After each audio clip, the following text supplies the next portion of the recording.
All right, good to go? Hi everyone, welcome. So today I'm going to be presenting a paper by Sia called Learning Discrete Structures for Graph-neural Networks. So why is this paper interesting? Why I found it interesting is that their GCNs have proven to be very useful in the past couple of years. But there is a problem, and that is like a lot of the data sets either don't have a graph, or the graph is noisy or incomplete, even though you know there is some sort of underlying graph structure. And there are already some methods to come up with a graph and then do your GCN, but they usually use KNN, and then you have to decide on a choice of KN and similarity measure to create your graph. This paper introduces a new method to learn your graph from your data. You see what I mean. So what they propose is a method to simultaneously learn the graph structure as you are training your GCN. So this is just a simple depiction of what that would look like. You have your data points on the left, on the right, and then on the left you have two possible ways to create a graph over this data.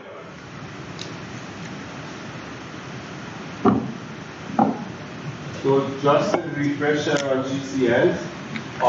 Formula 2 represents a simple GCN network. Basically, this is your adjacency matrix. These are your data points. These are your weights, and then they go through a ReLU, and then again you have an adjacency matrix, set of weights, and the softmax for classification. So whenever during this presentation you see this lowercase f on the right, that's they mean your GCN function. And then at the bottom, equation number 1 is just objective function for the GCN. In this case, in this paper, they have tried classification. So this is the cross entropy and regularization. Okay. And yeah, that plot there is just a depiction of how the GCN works. There is plenty of good presentations in AISC explaining GCNs. One of them is by Harholm. You can go check it out. Two of them. Two of them are by Harholm? So the way they formulate this problem of learning a graph and learning the parameters of the GCN is by formulating it as a bilevel program. And bilevel programs are optimization problems where a set of variables occurring in the objective function are constrained to be the optimal solution for another optimization problem. Something that I'm sure you guys have dealt with is hyperparameter tuning. That is a form of bilevel programming, but it usually happens manually. You do your training on your training set, measure performance on validation set, and then manually change your hyperparameters to improve performance on the validation set. So that's a bilevel programming with the human in the loop to optimize. These guys are trying to do it automatically. And so how this problem maps onto the bilevel programming formula is that they basically create a generative distribution over the sets of graphs. And so they create a distribution that they can sample graphs from. That's you can think of those parameters of that distribution as your hyperparameters. And the inner problem is optimizing your convolution, your GCN. So here the inner objective, they call the objective function for the GCN the inner objective, and the outer objective is objective function for optimizing your hyperparameters that generate the graph.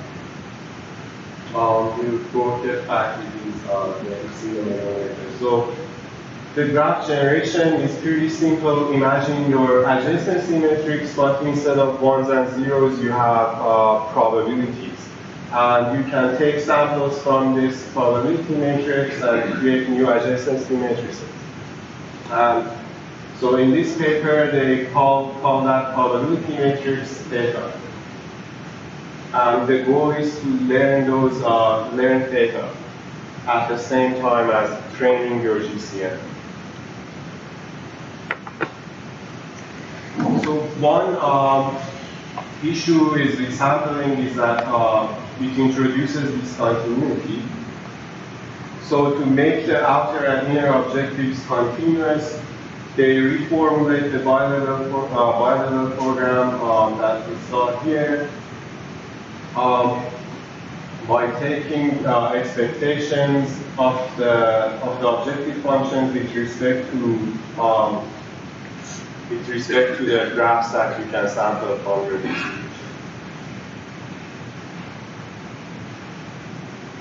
So before getting into how they train the program, let's understand how you actually generate an output and output counter program. It's pretty simple. So this, if you remember, this was the output function for your GCN. What they propose is to get an expectation over the outputs of the GCN with respect to all your possible graphs. And I think you can identify this. This is a famous issue. This expectation is intractable. And they propose a simple solution, and that's sampling. So throughout their algorithm, they basically take a bunch of samples from the GCN over different graphs that they have sampled from that appropriate theta and estimate the output of the GCN.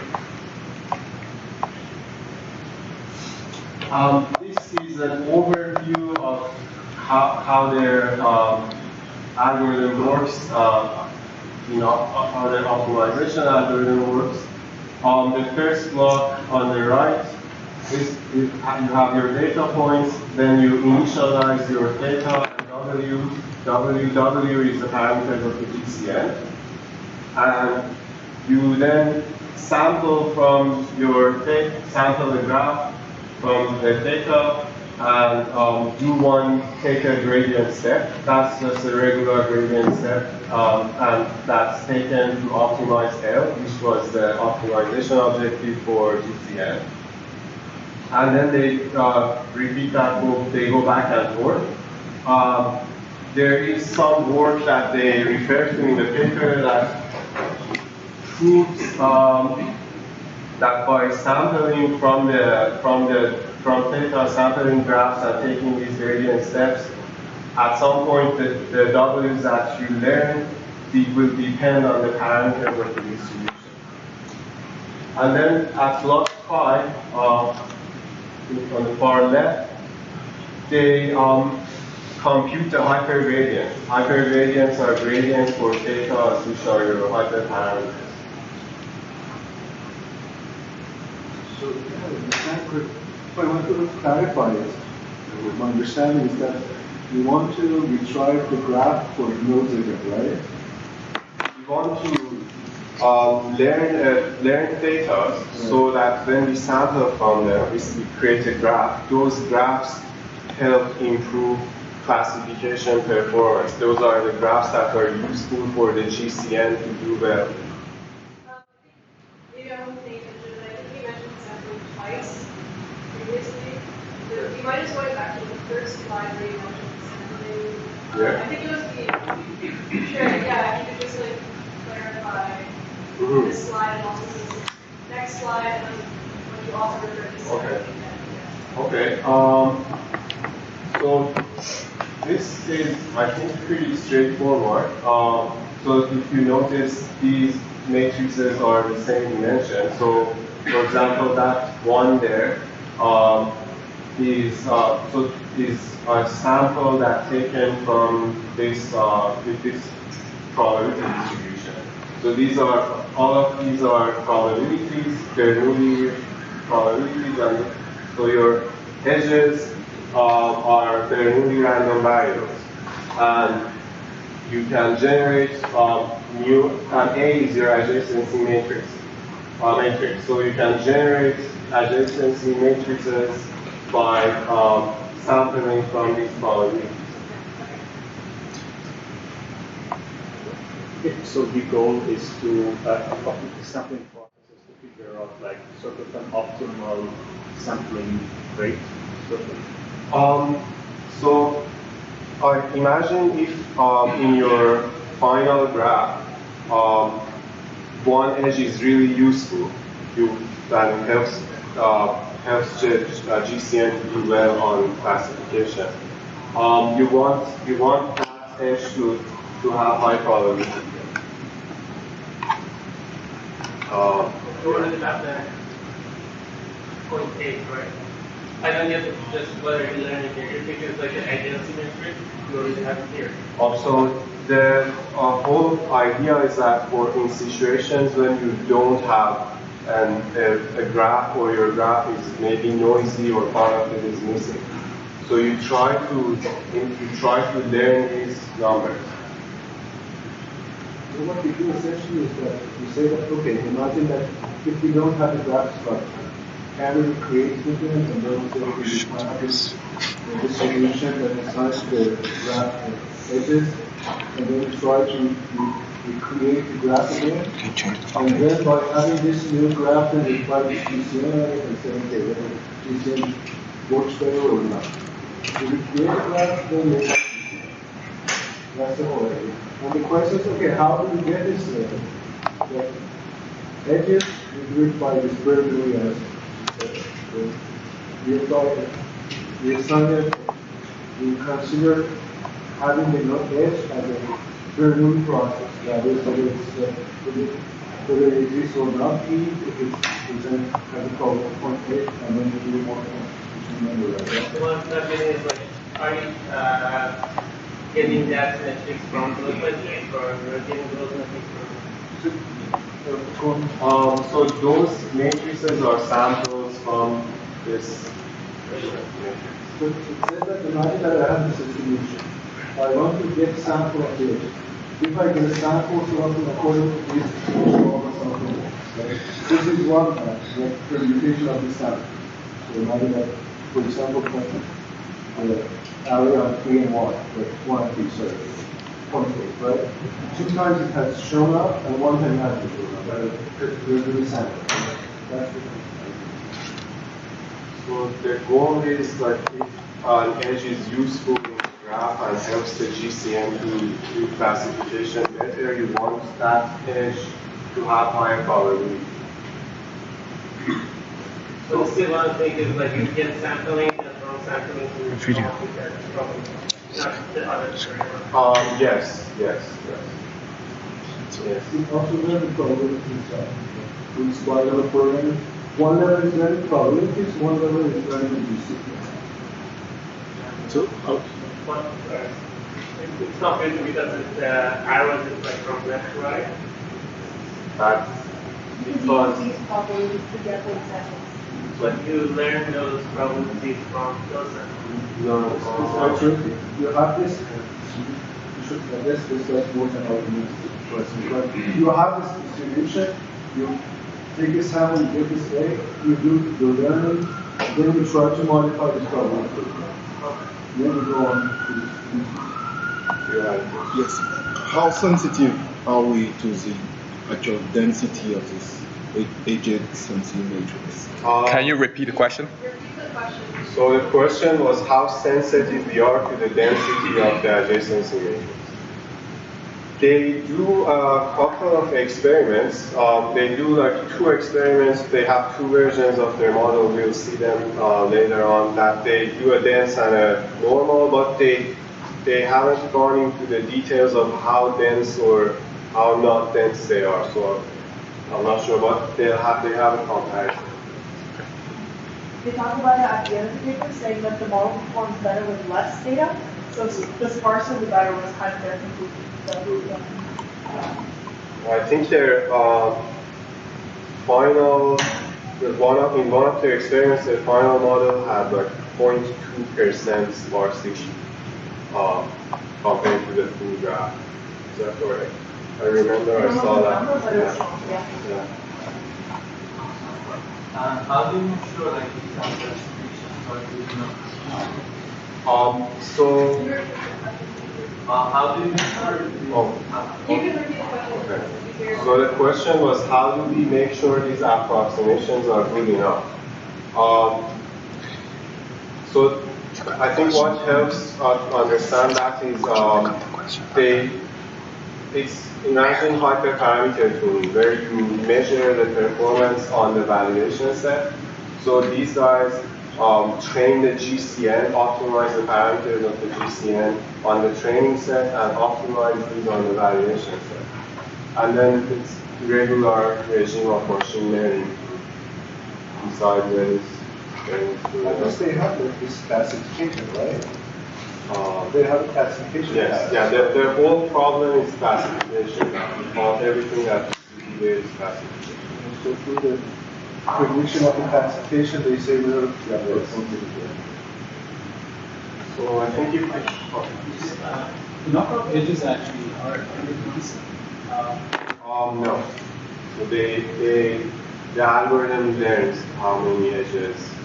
So because you learn these probabilities, you will have an expected number of edges.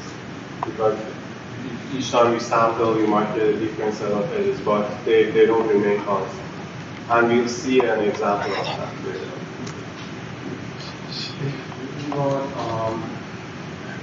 For these, if you go back to this one, Gotcha. and we already instances. Okay. So because there is sampling involved, there's sampling graphs from data. The objective functions are discrete, and so they need to make them continuous by computing an expectation. They do it by reformulating it to work with expectations.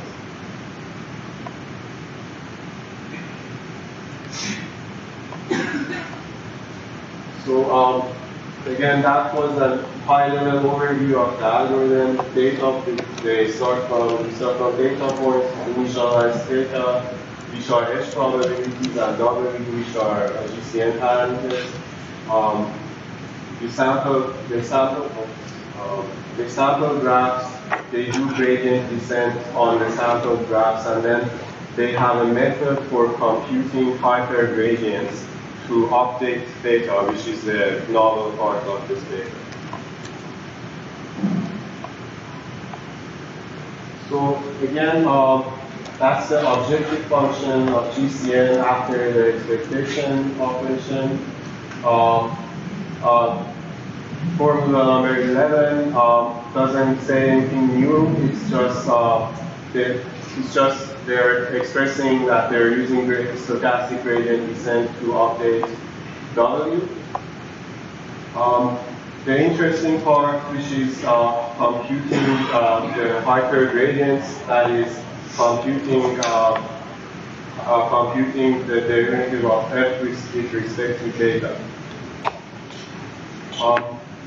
So in equation number 4,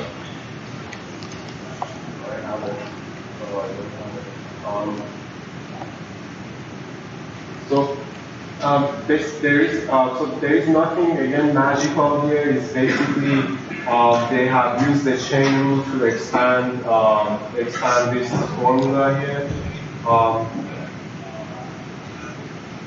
Yeah, you basically need to work through the math. I don't think me verbally explaining it would help you at all. Do you have a question? What is that? F? Yeah. It's funny all that. F is the optimization objective for which is parameterized by data, which you are.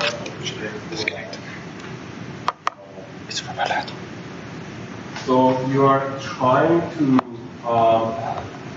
minimize F such that W of theta is, you are trying to optimize it such that W of theta is the minimizer of L. That doesn't answer the question. I know L is the overall loss of the the classification. But is it possible to formulate that? Okay, let's go to 5 here. Yeah. So I think this slide clarifies it a little bit. This is objective function for L, and this is F. But one thing to notice is that the difference is that F is now being calculated over your validation data points. So you can imagine they are learning the GCN, then they keep the weights fixed on the GCN, and then they go on the validation set, they keep sampling from the graph using theta, and then they try to adjust the thetas to minimize the validation error. So the graphs that are generated minimize the validation error for the GCN that you currently have. Is that the only difference? It's like like a very autonomous kind of. It's what? Yes, it's like a very autonomous. So their work is related to hyperparameter tuning or neural architecture search. There are also bilevel programming problems. The only difference between two losses is the data set. I'm sorry? The only difference is the data set. Can you repeat it? So, is it true that the only difference between two losses is the data set? So the question is it true that the only difference between the two data sets is, between the two losses is the data set?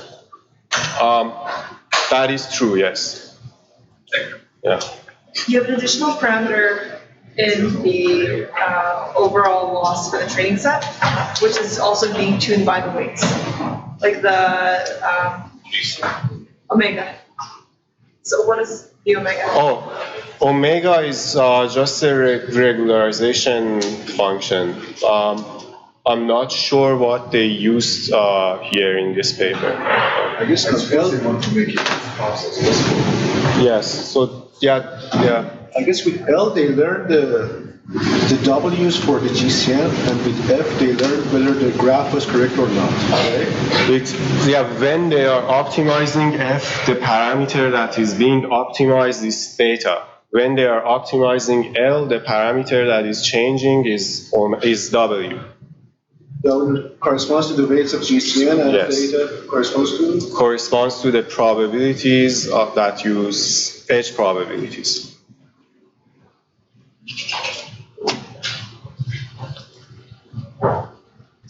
So we talked about this.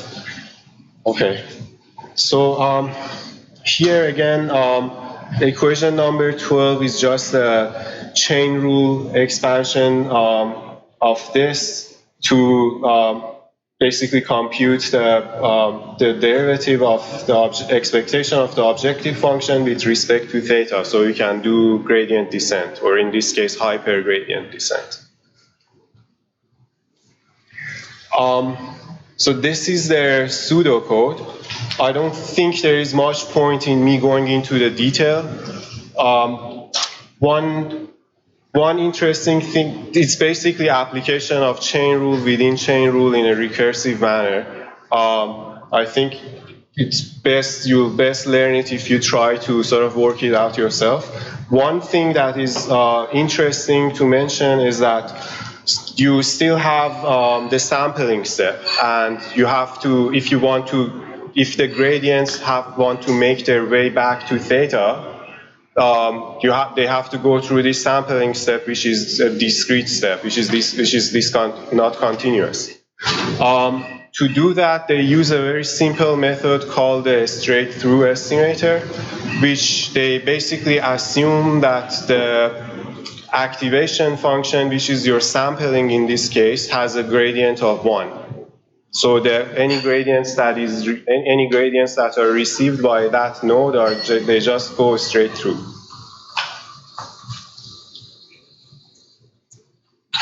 Just listen. Sure. Further quick. So which data is being updated? You've sampled a bunch of data. Do you average them and then update them with the gradient, or? So can get into the details then. So here at line 7, they are taking a sample from the graph. They are taking a gradient step to update the weights of the GCN. Then they increment t. Every once in a while, they go into this if statement and they compute the hypergradients. Once in a while, it's a hyperparameter that's controlled by tau. And this block here is kind of the exploded view of what happens here to compute the hypergradients. It's in the appendix.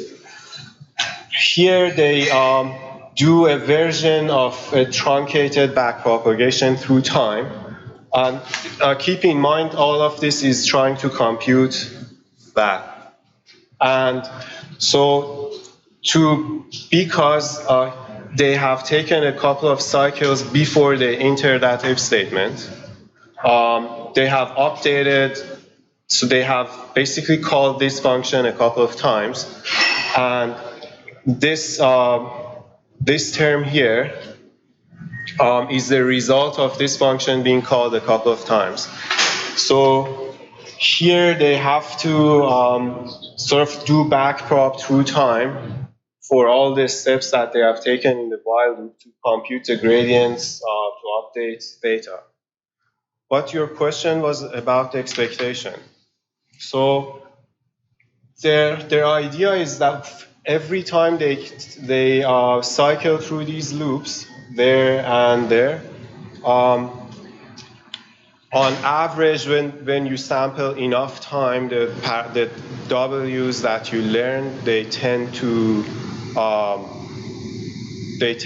sort of become dependent on your theta. So it's some kind of averaging happening here by the fact that they keep sampling before each gradient descent, before it descends step. I guess the point is that second last line, optimized outer objective. Okay. So yeah, and so you're using, there is theta minus eta g. Yes. And the question is, theta is the one that you started with in the previous loop, or like? Oh yeah, that would make sense. Yeah, you could use theta. So this is basically the compute gradient function there. That's everything up to this for loop, to the end of the for loop, is compute hypergradient function. And then this step, basically they take a gradient step, update the theta, and this function basically makes sure your thetas are between 0 and 1. They are probabilities. Okay. So when you said this for loop and this function, people online had no idea what you're talking about. Could you just quickly, no, that's perfectly fine. Could you quickly repeat what for loops you meant? So the for loop I was referring to is on the smaller box on the right, which computes the hypergradient for theta, and yes, is that good enough? Regarding your question, actually, I have comment based on it. We say that we try to apply this learning the samples, and then what we try to do is find out an estimator for hyperparameters, because we are getting the signal of what is the right distribution from the samples, so we should find an estimator. Sorry, can you speak up, please? Okay. Just yell. Sorry. So the question was that since we have the estimates of the distribution from the samples, we try to get the samples, how we could try to update the whole the whole gradient, right? So they come up with an estimator to do so, because they're getting the signal from the sample and they want to apply to the whole distribution. So they will get an estimator, and they call this straight-through estimator, which is quite beneficial, and search for that in detail. Okay. Yeah. The straight-through estimator is the trick that they use to pass the gradients through the sampling stage.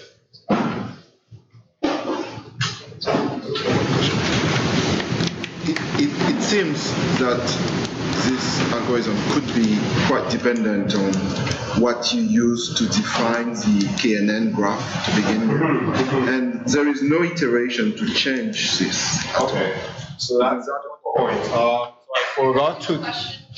Yes, so the question was that the algorithm depends on the KNN. So basically what they do at the beginning, lines 3 and 4, I think they're trying to give the algorithm a warm start. So they use a KNN, they create an adjacency matrix, which is ones and zeros, and then they write that adjacency matrix into theta, which is that matrix of edge probabilities. But those zeros and ones in theta, they are subject to change as the algorithm goes on optimizing the parameters. The theta, they change. But again, the density at the beginning is not changed, so is it? As an expectation. That's a good point. I imagine if you start from 0 on a theta, you never get an edge from it. So that's true. Yeah, so if the function creating the KNN has some issues, it seems that you're not learning optimally because of that. Yeah. Why is that? I don't get why is that. Because when you sample with zero probability all the time. So there is It will never, if there's never get a gradient. There's no gradient. Mike and Racine speak louder. If the probability is 0, you'll never get an edge. Yeah. They're not exactly zero. Yeah. All you'd have to do is bump it up. Yeah, exactly. It wouldn't be at zero anymore. But you could have a completely different type of similarity matrix to generate those KNN, where instead of having 0 on that edge, you could have something completely different that could potentially improve learning. I imagine that KNN does have an effect on the trajectory of your optimization. Actually, if you don't have it, it would be quite expensive. Imagine, because if you put all zeros, then it's completely wrong, and if you put all ones, it's trying to learn, okay, which one is noise. So you're starting from all of it and then just reducing the noise. So You are right, but I know we really should stop. But the downside, though, is that this is being sold as an alternative to KNN. yeah, I get it. I actually missed that initialization the first time I read it. It's mildly concerning. Yeah. You could just set the K really large. But we'll There get could be back to another that. group also on the type of KNN you're using. You could, but Then it becomes expensive. three double inner loop. Yeah. Actually, in the paper they mentioned that they tune the K to sort of get good validation performance. So that's one of their, still is a hyperparameter.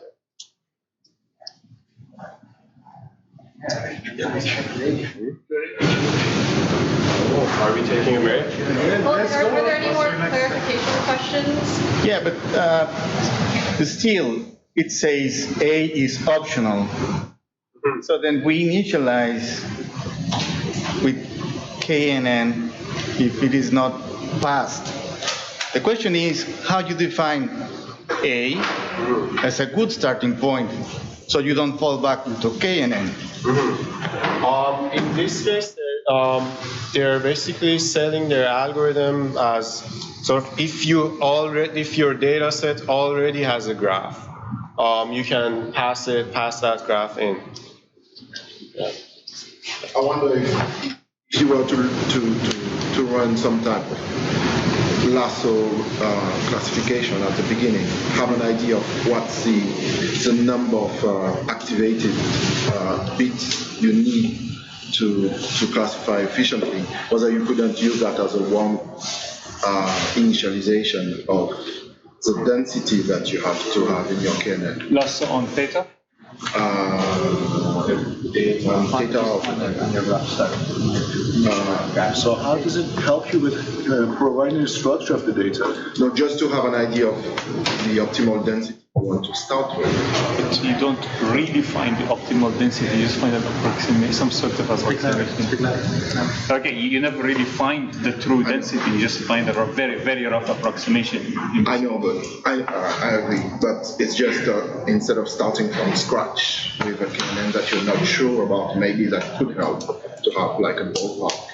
4KNN is not that bad. We try to improve it, you know. Okay, are there any other clarification questions? If not, we can discuss this during the discussion. No? Okay, 5-minute break. From the couch? Sure.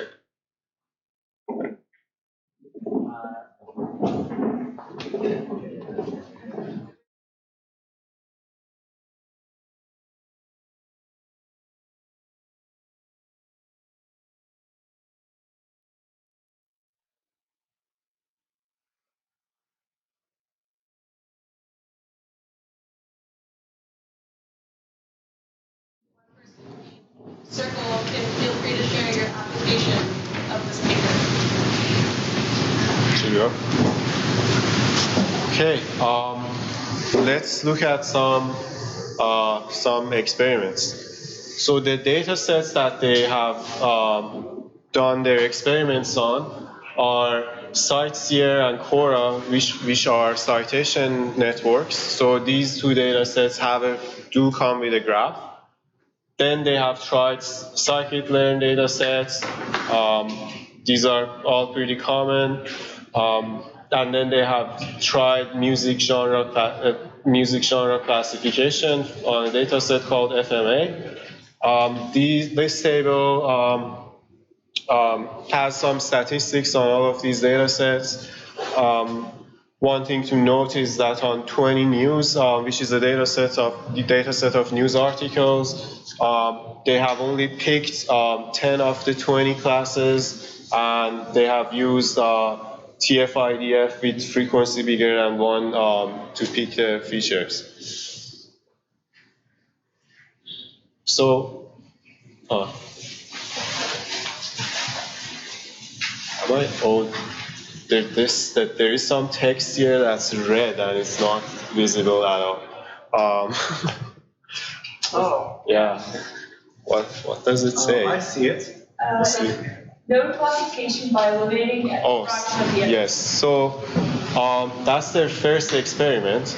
They have basically. Could you say it one more time what it is? So the first experiment is on Sia and Quora, and they have compared their algorithm against the GCN. So the GCN, we have on the far right, we have the performance on the Quora data set. The horizontal axis is the number of edges that were retained. So one thing they have done, they basically remove the set of edges and then train the network to compare the performance. And you can see as more edges are retained, both the GCN and LDS, which is their algorithm, improving performance. LDS is the orange or red curve. And Also to prove that the nodes, the edges that are discovered by LDS just don't randomly improve the performance, they have included a version of the GCN which uses the Cora graph, but also they have randomly added edges to see if adding random edges actually improves performance. And we can see that adding random edges doesn't really give an edge or does improve the performance of the GCN random compared to the regular GCN. And one more, another thing to notice is that at 100% of edges retained, LDS still performs better than GCN. And table 2 on the top has some hints why that's happening. So in the columns at 25%, 50%, in each column you can see the algorithm has started with a set that's fixed number of initial edges, but as the algorithm has learned, it has actually created more edges that were originally not in the data set, but they were helping improve performance. And I think that's what explains why they are getting better performance at 100%.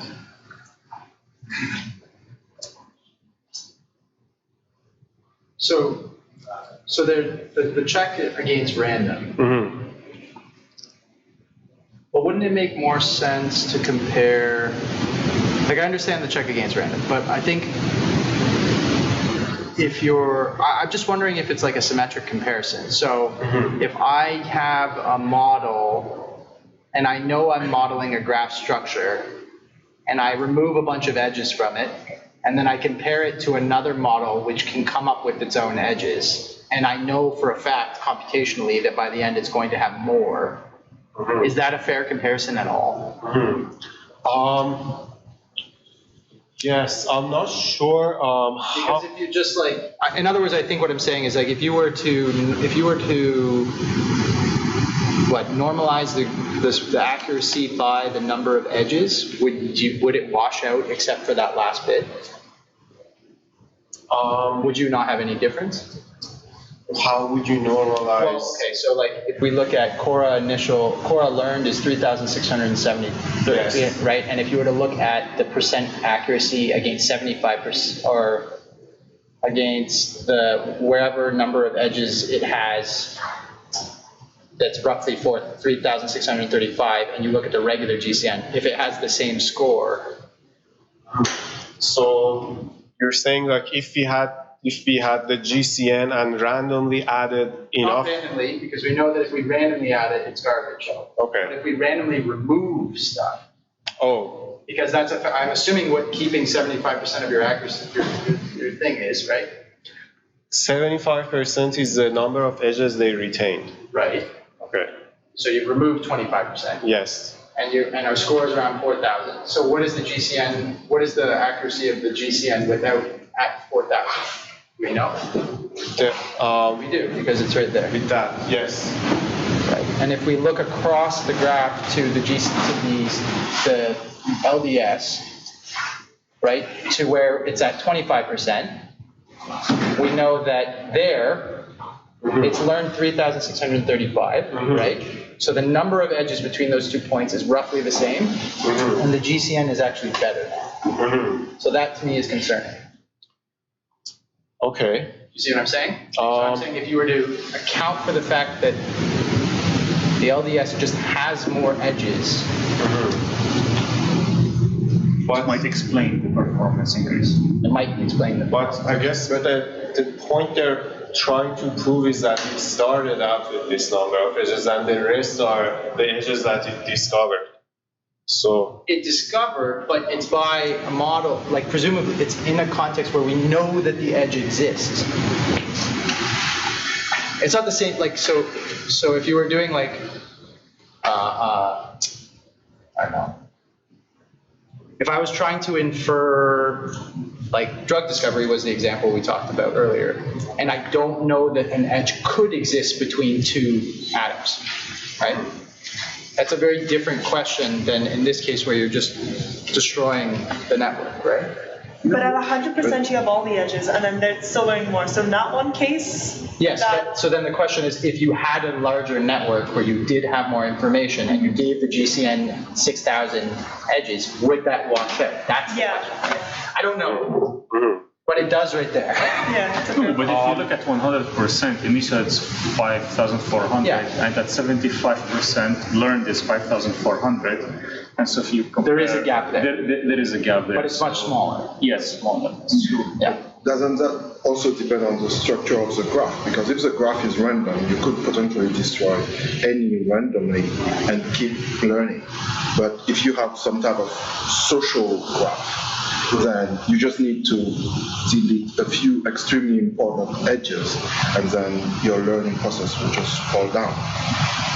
Yeah, so I guess what I'm trying to say is that in order for these results, in order for us to be able to really interpret what these results mean, we really need, unfortunately I can't tell you what they did, but like I would really want to be very detailed about how they're destroying, how they're removing information. And I think you should compare it to a GCN with the same number. You know what I think that it does that gives it like sort of an advantage is that, imagine that you have the sites here, like data set that people try to refer one another. I guess what learns which helps it is that imagine that people are like in the same label, they're in the same cluster of the graph, and they are like loosely connected in the second connection or the third connection. What it does, I guess it tries to understand that, in the cluster itself, it tries to connect them as well. So, so there's a name for that. I forget what it's called, and hilariously, it also is called something like descent, where you do the friend of my friend is also my friend, or something like that. And that's actually a standard way you clean up KNN graphs, right? So yes, but we have a very cheap way to do that. So you got to justify me why I'm using a complicated process. Anyway, I'm not trying to shoot down the paper. That's not what I'm trying to do here. I'm just trying to be very curious. I guess that would be Socratic. Curious about that, because that's concern. Like it's concerning to me that those the values that it shrinks a lot when you normalize for the number of edges. About the computation cost, actually, I have like some concerns with it as well. But in terms of the performance, this trade-off, I'm myself not satisfied that with this huge amount of process, you will gain the amount that you would need. Like, maybe it's not the most efficient one, but it's definitely good for knowing that it's possible to generate the graph and also like get better results by retrieving the information. But I guess the question is, how do we know if it's learning structure versus just learning to put edges, right? Maybe it's just adding edges in the graph between points and that's it, instead of actually learning structure that helps the graph. The point of GCN random is to sort of demonstrate that the edges that it learns are meaningful in some way. Because GCN with the original graph and some additional random edges doesn't perform as well as their algorithm. But they're trying to make that contrast. I mean, really my critique is actually that GCN random is not actually a good comparison, but I'll accept it for now. So I think it's not random graph, it's the original edges in the data set plus some random edges. So literally noise, right? Sure, yeah. Yeah, anyway. Okay. So the plot in the center is also exactly the same plot on the Sightseer data set. And the plot on the far left is a bunch of experiments with playing around with tau, which was the parameter that determined how many gradient steps you take on the GCN parameters before you take one hypergradient step to optimize theta. And they show, so tau of 0 means alternatively updating weights of the GCN and then updating the theta. 5 means taking 5 updates or taking 5 gradient descent steps on the W and then 1 on theta. And 20 again is 20 steps on W and 1 on theta. And then they show that at 0, the model doesn't perform very well, but also at 20, it doesn't do much better than 5.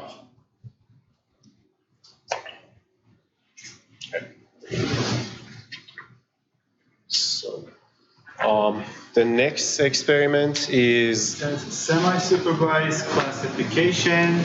I said it gets semi-supervised classification where graph is not available. A, compared with methods that use KNN to create an affinity graph. Yes. So this is here. They basically compare their method against a lot of other methods, but they basically remove the graph. So most of these data sets don't have a graph to begin with. With Cora and Sightseer, they have removed the original graphs.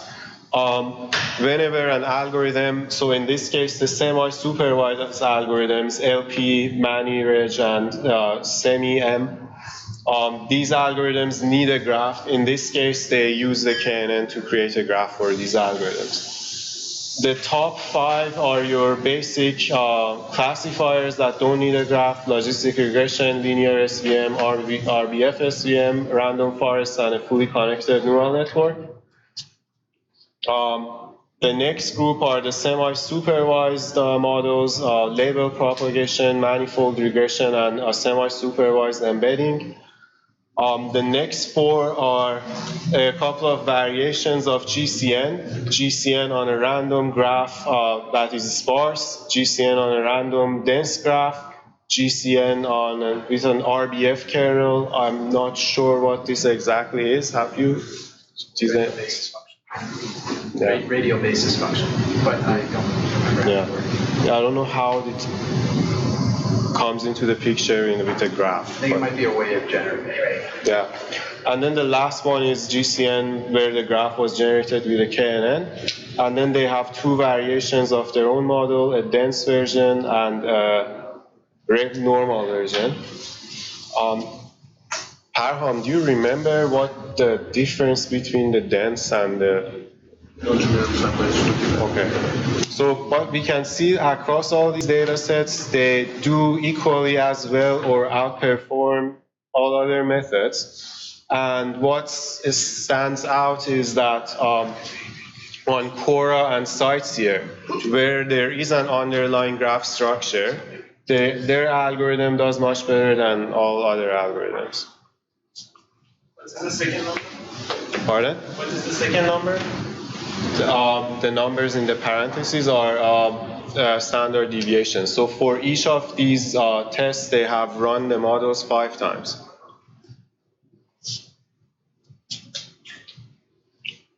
Okay. Next. Or does anyone have any questions? Questions? Just go to the previous slide with the list of 3 to see the third. Yeah, that's a good point. So the third set of experiments are basically experiments to look under the hood and make sure their algorithm is actually learning meaningful edges. So here on the far right, so in these experiments, they have picked one training node. These are the this is the plot on the far right. The plot on the center is from a node that was picked from the validation set, and the plot on the far left is the data for it comes from a node that was picked from the test set. What these plots mean is the vertical axis is log probability of an edge. For that specific node in the training set that they have picked, they have grouped all other nodes in the data set into 4 groups. The group that actually has a link to that selected node. The group that is in the set, a group that the nodes are in the same class as the selected node, a group that the nodes are in a different class and a group that the class of the nodes are unknown. And you can basically look here and compare the probability that was assigned to an edge between the selected node and a member of those, and each of those four groups. So you can see, for example, the green curve, which represents the probability of having an edge between the selected node and a node with an actual edge in the data set has the highest probability.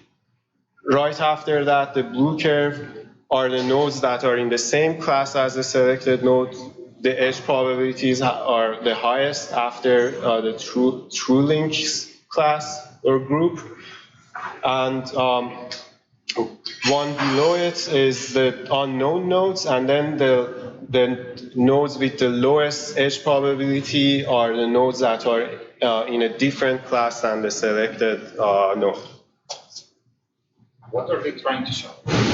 They're trying to show that the model actually assigns higher probabilities to nodes that are first are in the have a true link between the selected node and those.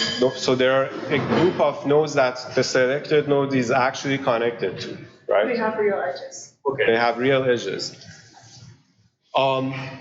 Those edges have been assigned highest probability.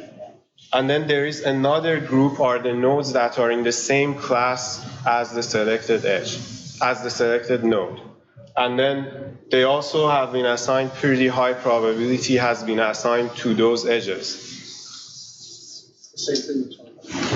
Can you explain the last graph though? Why is the true links all over the bottom?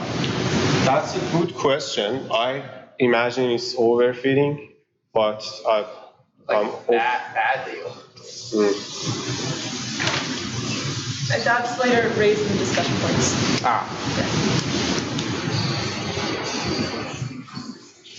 Yes. Any questions? So these plots are also another way of sort of have this similar kind of information as the previous plot. The blue histograms are so the horizontal axis is again log probability of edges, and these are normalized histograms. So basically the blue histogram is the probability that the probability of edges assigned to nodes in the same class, and the orange or red is the probability histogram of the probabilities assigned to nodes that are in a different or an unknown class to the selected node. And you can see that on average, higher probability has been assigned to the edges that are between the selected node and a node of the same class. That's the plot on the left. And the plot on the right, figure 5, is the same kind of plot, but this time for on the sightseer data set on test nodes, and on test nodes that were misclassified by the KNN GCN and rightly classified by KNN LES.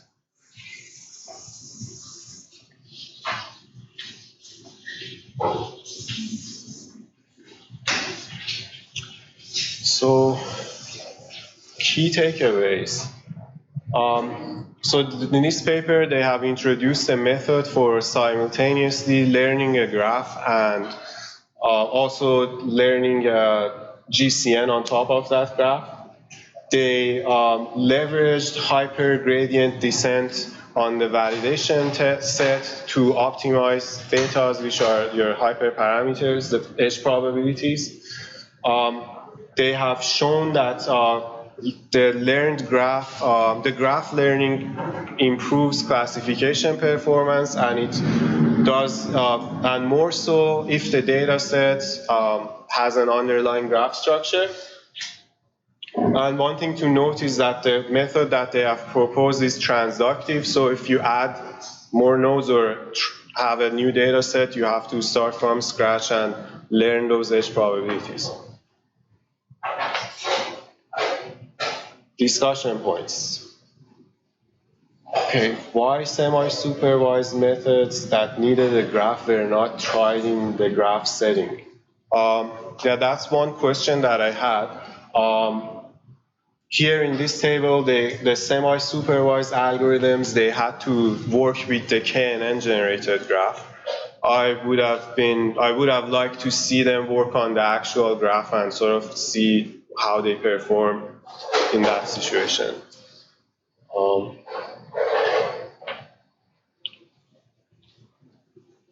Overfitting was another point that, so when, if any of you guys have done Kaggle, you're probably familiar with the fact that people spend a lot of time and they overfit to the validation set, and then after the competition is over and the performance is measured on the test set, the whole leaderboard gets shuffled.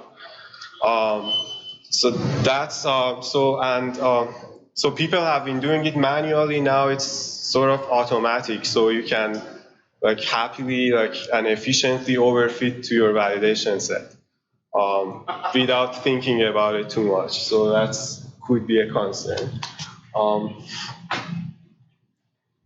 Unsupervised graph generation, that was one of your points. Actually, the key thing is, I had this question because imagine that you want to retrieve the structure of the graph, right? So if you already have it, then trying to get it again doesn't make any help. But if you don't have any unsupervised graph generation, which is far better than KNN, that's the key question that we're all trying to get. I guess if anybody has any contribution to this, does have any exposure to this type of graph generation technique, that would be good to share. Is there also a question about the structure? Because if you starting from Bernoulli on each edges without considering the structure, by that I mean relationship between two edges being activated at the same time, it seems that you're losing a lot of information. What's that again? Can we argue it? So in the model, it seems to me that in this model, effectively the prior are on edges independently as opposed to being on a combination of edges, which would basically take into account the structure. I might be wrong. No, that's actually a discussion point that I removed. It's a good point that you were going to say something. So yeah, I mean, there are hypergraph neural networks which will give you the ability to have higher order relationships, but it's really poorly defined. Okay. So to be honest with you, I've actually seen it where graph networks are actually defined as being specifically for pairwise relationships. However, there is a thing called topological data analysis, which does higher order stuff. It has nothing to do with graphs, it has nothing to do with neural networks though necessarily. Okay. They go through this persistent homology and try to get shape data. Yeah. You use other techniques. Yeah, but they're expensive, aren't they? Yeah. Yeah, because you usually have to compute.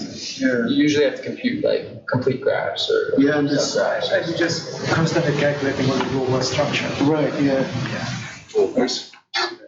That was the thing I was hoping to get by other type of things, except it's topological thing because it's still expensive, right?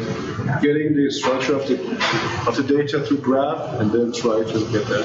So really strong priors. That's what you want. Yeah. But if you try to add, for example, rather than Bernoulli, other types of relationships, then it would be an extremely huge space that we should learn. Right now we have this theta space which is already huge. Then you try to, by adding another prior, you have to learn the piece of conditional piece of, okay, if this one is connected, then try that one. Not Bernoulli priors, just strong priors about what should be related. So for example, if you know your graph has some property, you could just make it so that the Bernoulli graph only even checks edges that meet that property. right? For example, like you're not, because right now you're effectively randomly sampling from whatever the KNN space, which is a sub-graph of the total complete space or whatever, right?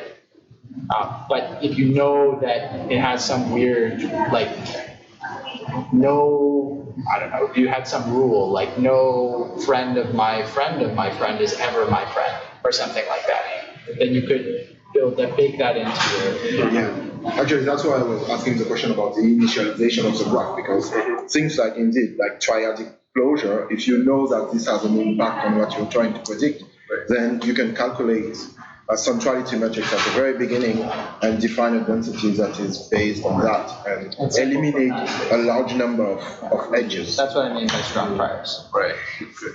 That's an interesting. Okay, link prediction.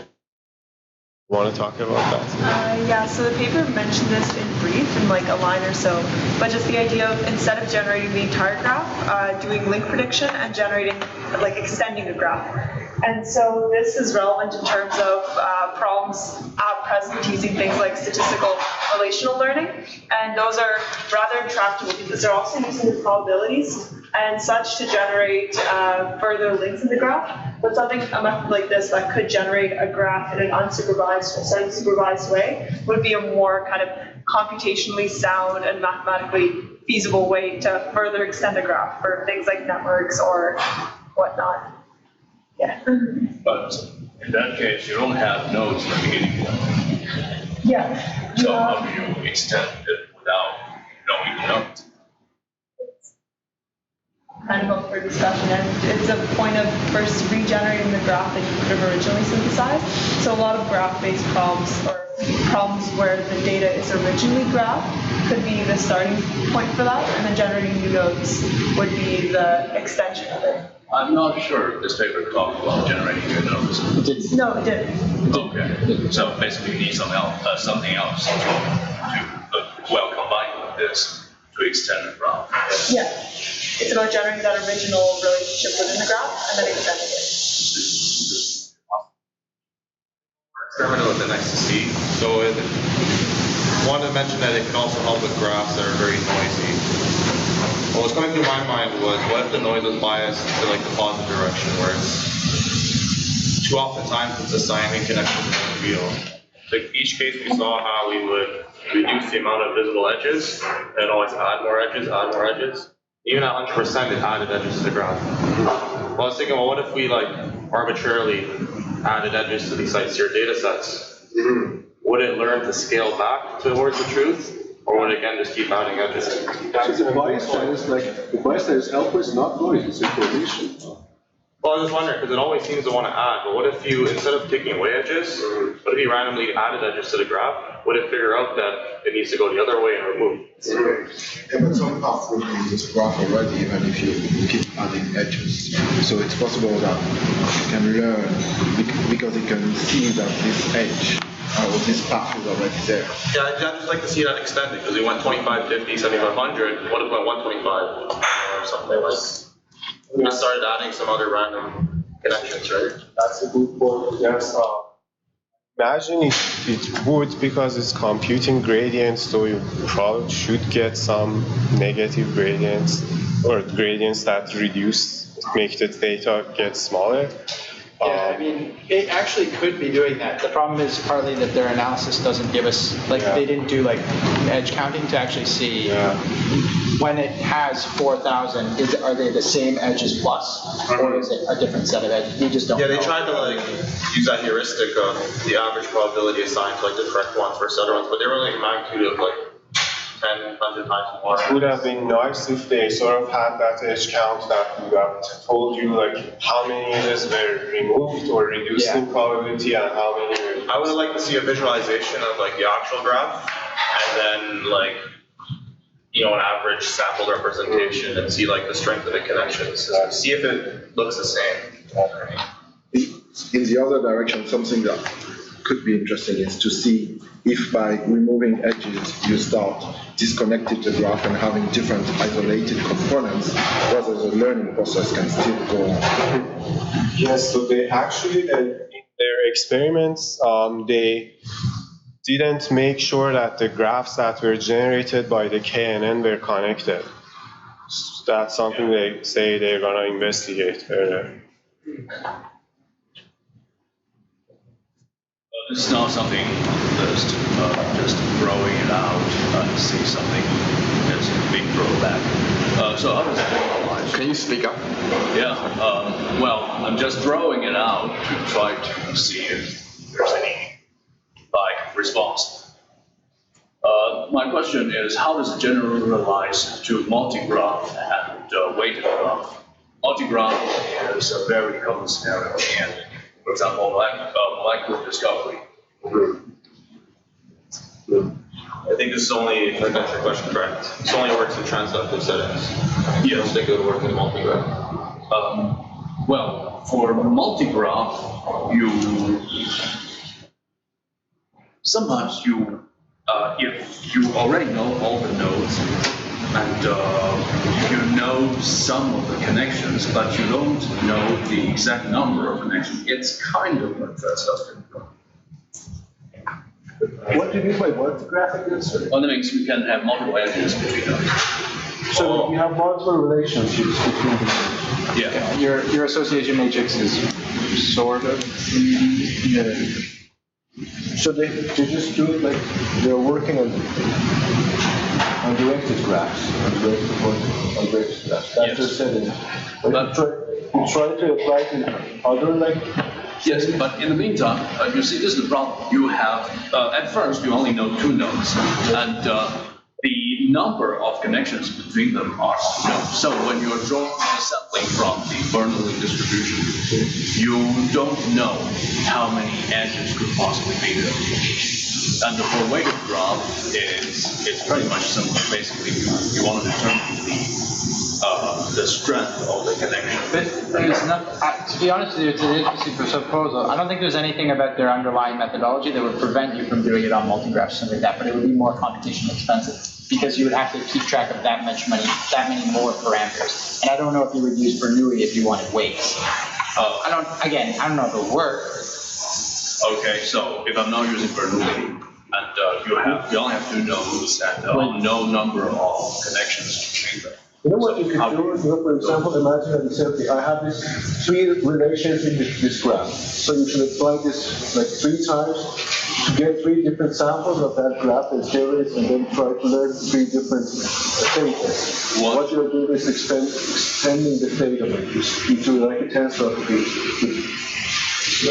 What if I don't know the number? Or that where you'd have to put a bound, because that's the nature of the association matrix, right? That's one of the weaknesses of the technique, is that because they have to use KNN. You're so bad against this paper.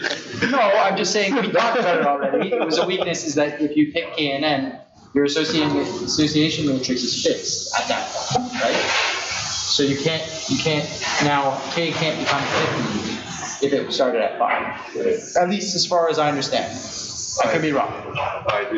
I said your K, if you initialize your network with with a KNN where K is n, it can't suddenly become 15. You can't have 15 associations between every edge. Because you have 0 initializations? I would assume, or just in the way it's parameterized, yeah. Maybe they don't mention it in the paper. Right. So all I'm saying is that if that's true, I'm assuming they're using some kind of sparse matrices or something like this, right? So then you're capped out at that point. So yes, you could do a multigraph. If you did do a multigraph, you would still have to cap out your bound. So the maximum number of edges between any 2 nodes is 4 or 2 or 7. But it's like also practical. So for example, in social media, how many type of relationships do you imagine to have? Whether like following, or for example, mention, or what other type do you imagine? Yeah, and then like chemistry, I don't think, like, can you have a bond? Yeah. It's fair for chemistry. You have like a triple bond between carbon. Yeah, but I think there's a cap, right? Like, For sure, like carbon like 4 bonds. yeah. Multiple relationships. Unless like you're using like premium or something. Yeah. 5-point bond. Anyway.